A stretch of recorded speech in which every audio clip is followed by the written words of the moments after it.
Hello guys, this is Adam and welcome to the Adam Lab, and we'll be talking about the Apogee Duet E3 or the review for it after owning it for almost a year. The reason I got the Apogee Duet E3 is so that you can hear the audio that you are hearing right now or any good audio that you are hearing on the channel, because simply I do use it as an audio interface in order to use this mic, which is the Sparklight, and then having that audio through an XLR input into Apogee Duet 3, and then the Apogee Duet 3 would be connected to my computer, and then the audio will be recorded using GarageBand.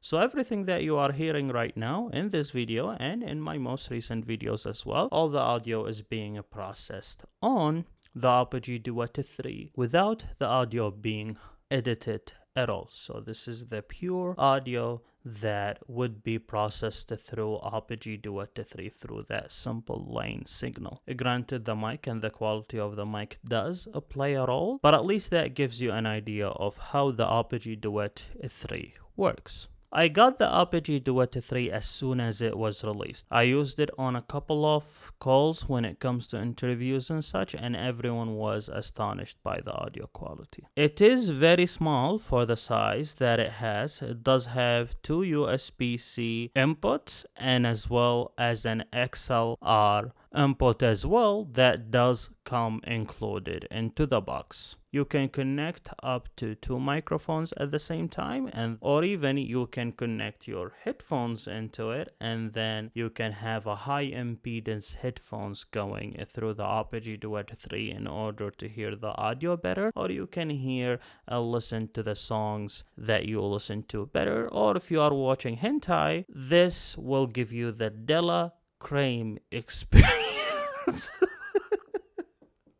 Jokes aside, if you are using it to listen to music or watch movies or even watch anime, it will give you a very different experience that has no match. Now, I do not consider myself an audiophile by any means, and I do not know much about audio. My experience with the audio is as far as plugging my headphones in and then listening to the audio through that, or editing videos through that. For the headphones that I use, I do own the X700, which they are a very beautiful headphones, and they are closed back headphones, and as well as my favorite pair of headphones, and that is the DT1990, and they are a beautiful headphones as well. And usually these are the headphones that I do listen to audio with if I want a very premium experience through the Apogee Duet 3, and it has never failed me at all.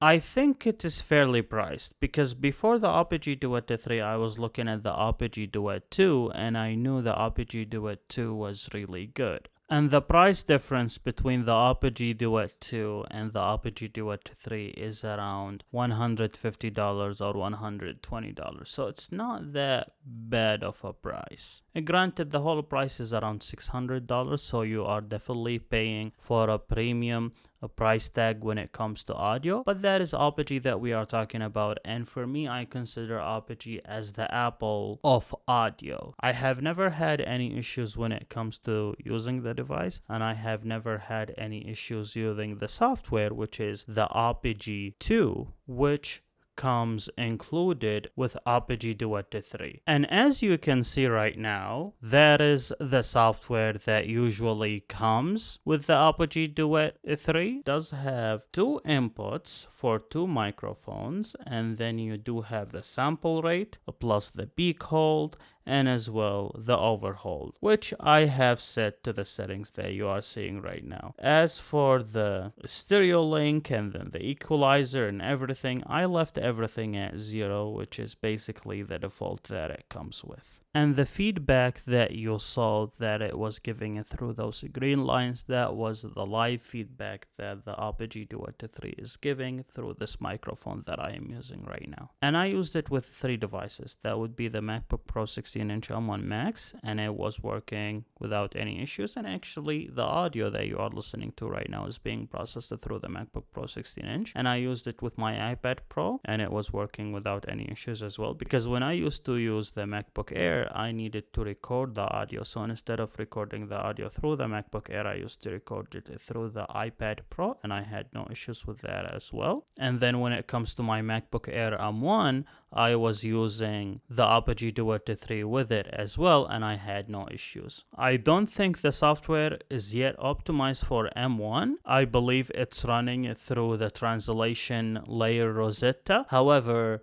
I never had an issue with it, even though it was running through Rosetta, where it will lag or crash or whatever that might be.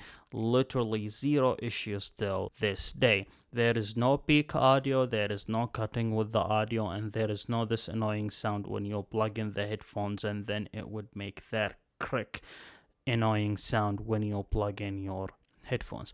Because these issues that I am talking about, all of these issues I had with my Windows machine. That's why you should never use Windows. So when I did connect it to my Windows machine, I had all sort of issues. The audio was not optimized. The clicky sound where when you plug it, it would make like that sound like tuk, and it's very annoying and I hate it. And then when you take off the headphones, it would make like that like sound again, and I really hated that. All of these I noticed them on the Windows machine, and then while I am recording with Windows and then I would get back to it later, it's either stopped recording, or when I sync the audio between my Windows machine and then the audio from the camera, the hertz is very different, because sometimes the hertz would change from 41 to 42 for some reason, or from 41 to 44, and then that would make it really impossible to sync the audio, because the hertz or the frames for the audio now it's different, and you have all sort of issues and pains with Windows. And honestly, that's better, because if you are doing audio anyway, you should use Macs, because anyone, even if you went to music school and then asked what is the device that you should use in order to create audio, everyone will tell you in order to make audio or make music you should be using a Mac anyway. And that it translates to the fact that Apogee knows their audience and knows whom their users are and knows whom their musicians are and what they will be using. Therefore, the optimization on Macs is way better than Windows. Plus, optimizing for Windows probably is a pain in the butt anyway. Maybe. I don't know. But that's the general aspect, and that's my experience and my review for the Apogee Duet 3. Do I recommend it? I definitely recommend it, especially if you know what you are doing, because for me, I am only using it to record audio and then listening to audio through it. So I can only imagine if you are watching this video, for the most part, you are doing stuff that are much more complicated than what I am doing, and I'm sure you can take advantage of it and you can make beautiful things with it. And that is my review for the Apogee Duet 3. Thank you so much, and do not forget the like, and I will see you very soon. Bye-bye.